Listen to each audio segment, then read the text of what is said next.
So what I'm doing here is how one of the 50,000 different ways I might approach a hand. The most important thing you want to look at is that this person A is comfortable, but the hand in certain cases might be propped. For example, if the hand was more up here, I might put something underneath it because I don't want her muscles adding to the lesson. And this is really important with the kids. Now, yes, there's 26 bones in the hands. We're dealing with the ulna and the radius. I deal strictly with when I touch a system and how the movement happens. So I'm just bringing up my fingers just to feel. Now the person I'm working on is a little jumpy, so this is just her habits. So with that, I get a feel for where the tonus is and all of that. And now I am going to start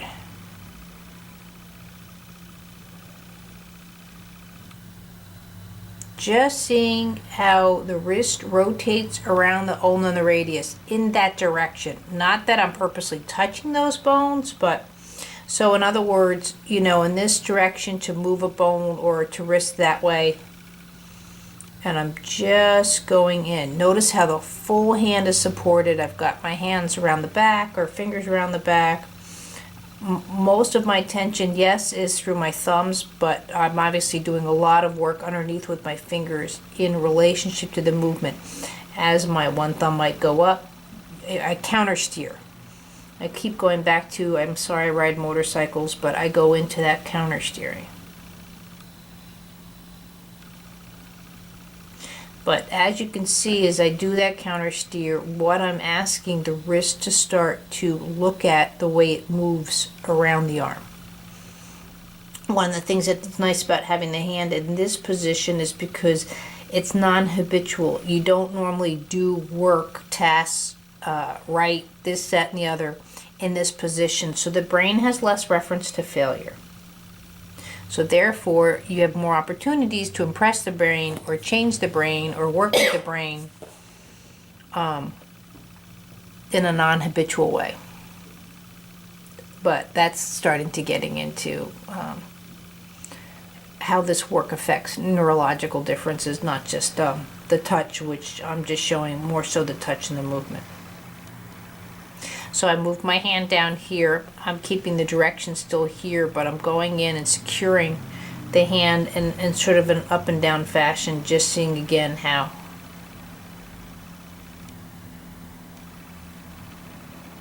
the hand is starting to move around the wrist.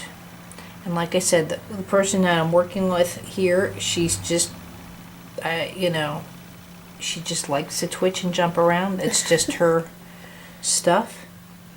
But that doesn't mean she can't get a lesson.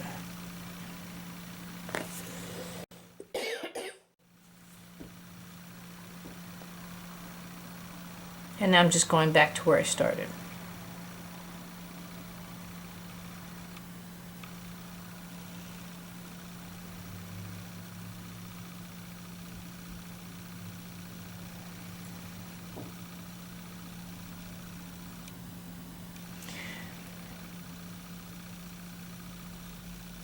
And you can really see how the wrist is much more open to different movements. Also, I can even feel how the quickness is happening. But what's still going on is some things going on in the relationship to her elbow, but I'm not going to deal with that right now. What's marvelous about something like this, first of all, your little thumb is going to look like a giant's hand over a baby, but you can do this with your child or whatever while they're sleeping and doing all sorts of things.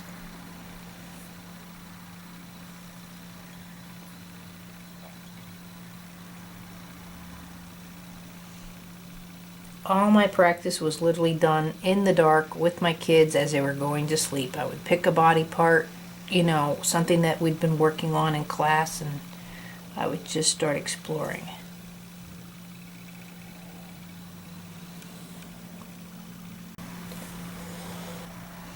So now what's happening here, and this is perfect. See how as I'm pushing up in this point, and literally I'm just like this with my fingers, the reflex patterning's happening with the hand. So in other words, as the wrist goes up, I call it the Barbie hand. It just, and that's just perfect. And notice too, the thumb's participation. The thumb wants to go out.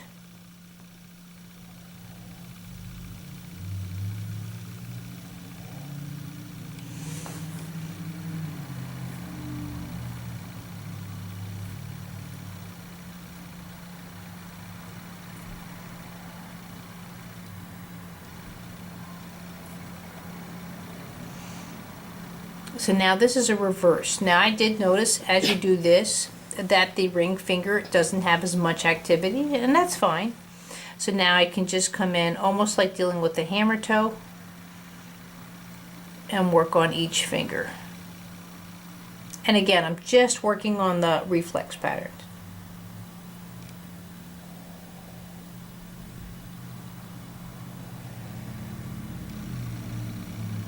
Just always remember, for every action there's a reaction, or there should be, and if there isn't, that's where the touch comes in. It's the touch looking.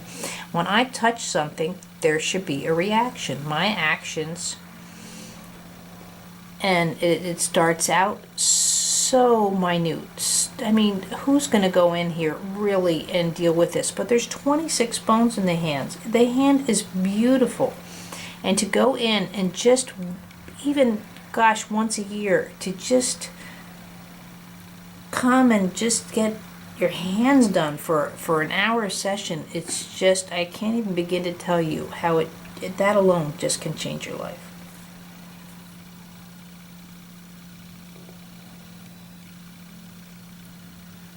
This will be a 30-minute session of just the hand. And by the end of the 30 minutes, the difference on the movement.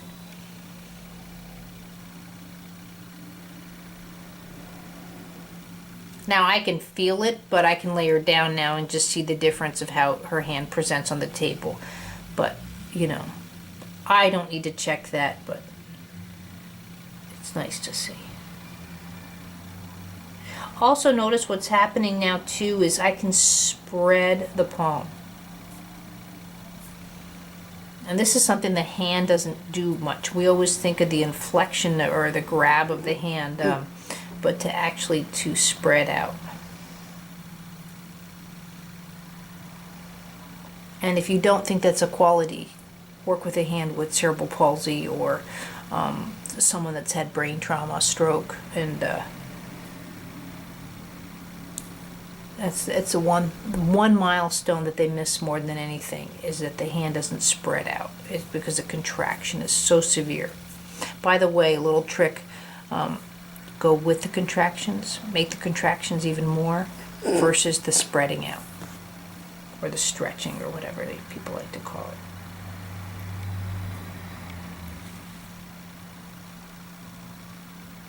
By the way, I haven't worked with the elbow, but you can see now the difference on the hand's relationship to the elbow.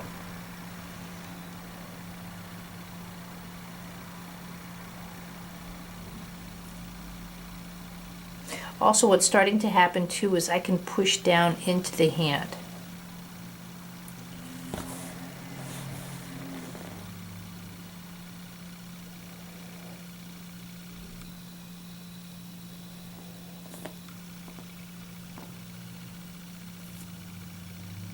Now I'm starting to do my circles. And again, how the hand spreads throughout.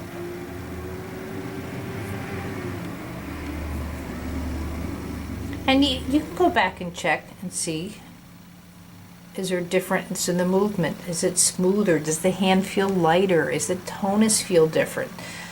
You know, the hand might seem nice and hard when you start. Is it getting softer? I mean, whatever your vocabulary is. Now what I'm going after though is the thumb. And the thumb does lots of things, but one of the things it can do is to rotate in.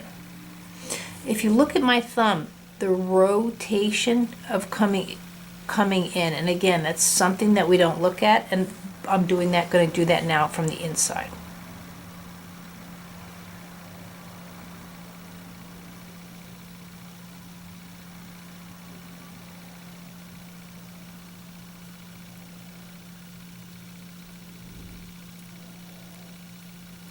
So here you can see how I'm going right after that thumb joint.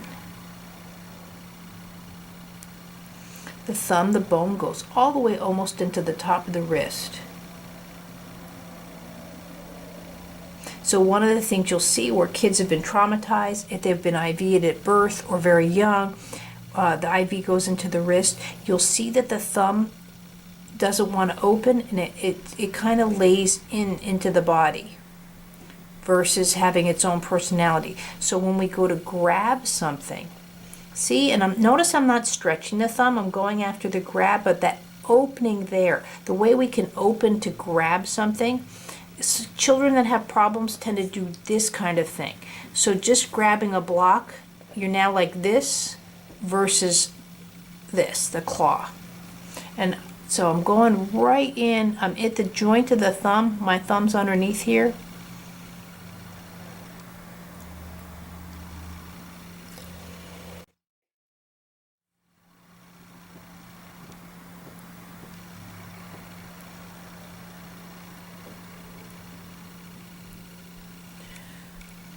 Notice how I've held the hands, and now I'm going to start bringing the hand in more to it.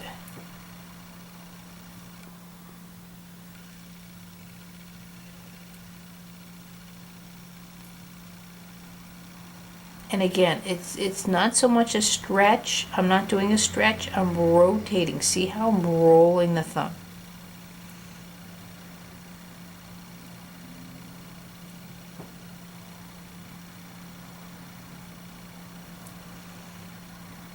And now I'm going to go back to my original and just see how the wrist is different.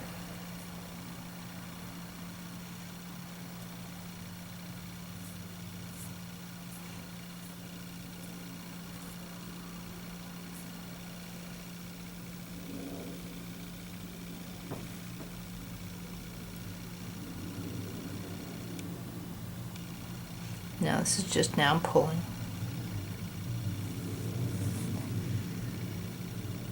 Notice my pull is not such a strength that I'm pulling the whole arm.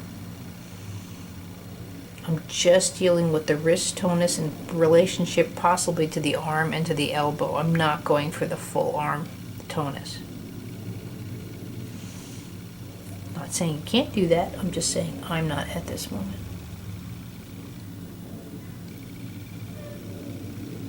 You have to remember, this hand is unique. This hand is not like anyone else's hand. It does not have the life experience for anybody else in this world. This is a completely unique hand. That's it, period, the end.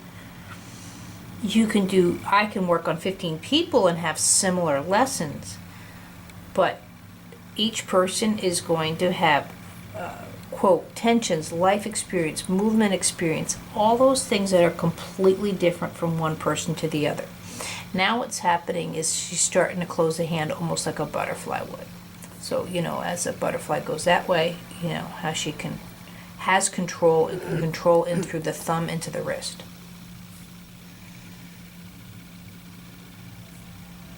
Do you feel that more, how you can do that with the thumb into the... Yeah.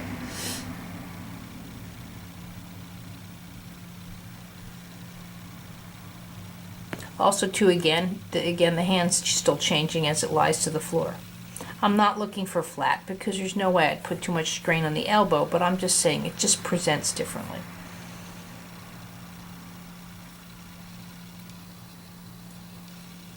What happens when something presents differently? All it means is that changes have occurred in the system.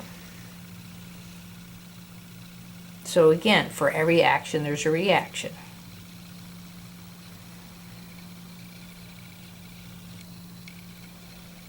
Now I can get into the wrist sideways where I'm in and working. See how I wiggle sort of the base, the ball of the hand back and forth.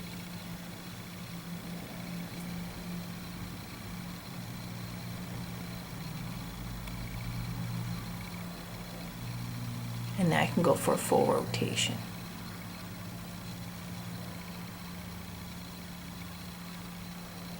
There we go. Now the circles. See how I can pull the wrist down and go back.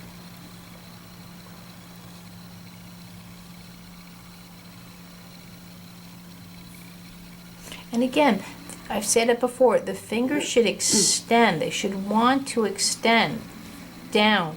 It's not, this is all I can do. And you'll see that, or people get like this. It's that extension, that tonus, and that's what I'm doing here. So it's not, quote, pull my finger, but look at the tonus now through the wrist. See, as I'm here, just pulling. And I'm just using my finger as a marker. I'm doing every finger. Now here with this pull, it's different. It's through the hand. The trajectory is different, and that's fine. Now too, look at what I can do now. This is the torque. So not only am I pulling, and I'm going for that twist. And I'm going back now and doing each finger. You wouldn't just go up to someone and start pulling their fingers. You need to create the changes in the tonus.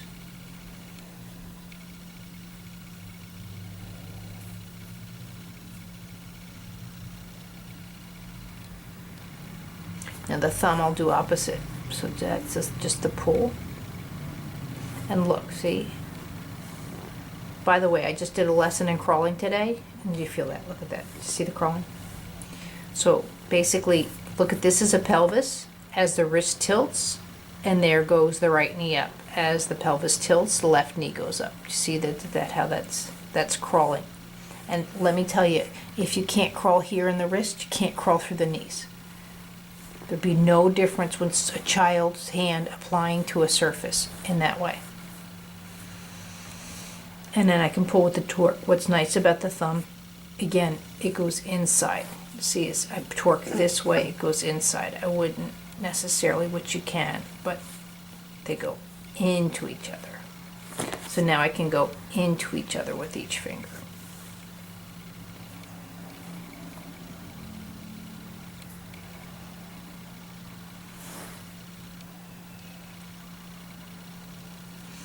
So now you can look at the reflex. It's completely different.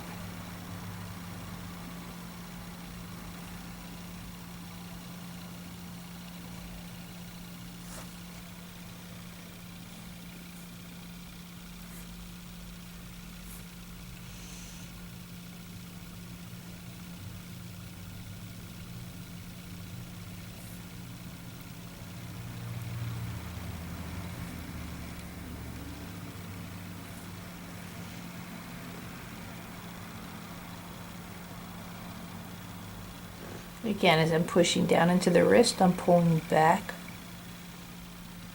through the base of the hand. And all of this too, this lesson is all done through the meat of the palm. A lot of lessons more so because it's easier for people to see are done where the thumb is going into the top of the hand. But this is touching. This is touching. This is all of this here. That's what I'm going after, is being able to present the hand to the floor, let's say in crawling or handstands or kneading or writing. Would you rather write now with this hand, or would you rather write with your hand that you've got, or paint a picture? And that's the one argument I have. Look at this hand now. To sit there and want to sculpt or paint or do something, in a sense, I'm sculpting her hand. When people argue that babies or infants can wait 6 months or whatever, why can't they have this kind of attention to detail?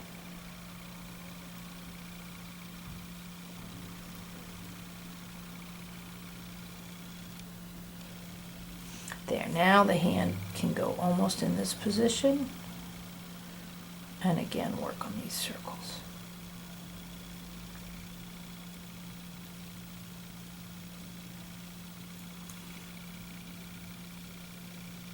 And this is running and walking now. If this was crawling before,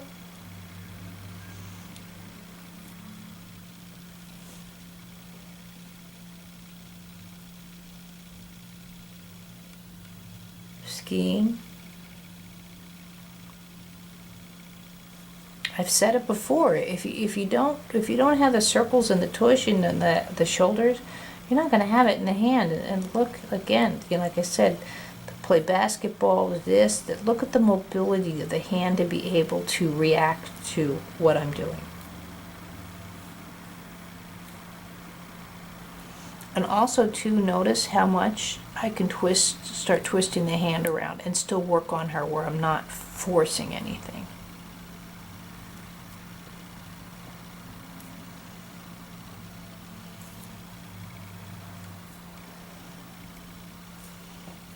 My hand's getting, my touch is a tad rougher, but not really. She's just moving so much that I can do all these things.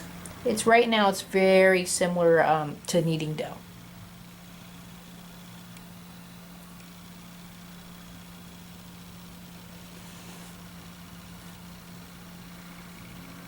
This is a hand.